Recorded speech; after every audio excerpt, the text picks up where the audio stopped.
Salmonan, I hope you guys are okay. My name is Tabang Kikana from the organization called Krenajita. I'm with the pastor. I just want to ask you just two questions, pastor.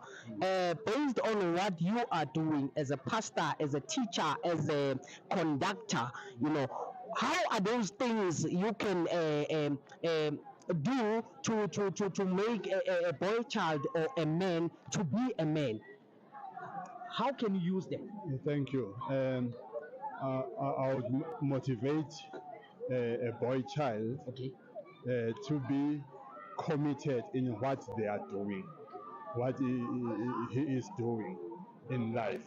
You see, anything that you do wholeheartedly, you succeed with it. Yeah, and music brings people together.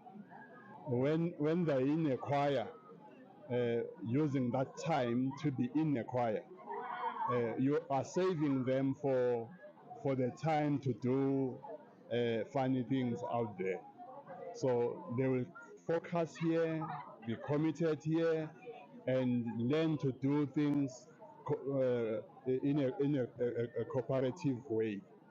So music will bring them together to do the right thing. Okay, what I just picked up here is that as a boy child, you need to be committed. Yeah. One of the things that I picked up. Now, there's a second question for you, Pastor.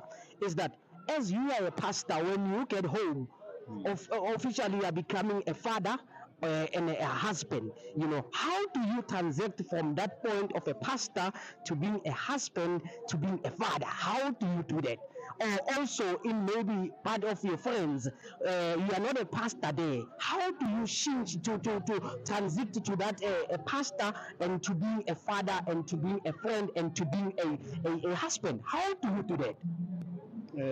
Any environment and any institution, it has its rules.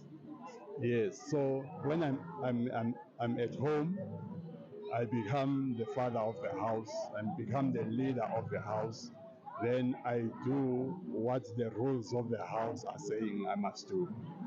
Then at work, so likewise, there are rules at work that I need to follow. Then I follow those rules and be what the work wants me to be. Basically, you are saying to me, each and every environment it has got its own rules and its own things. Now, when you are at home, obviously you become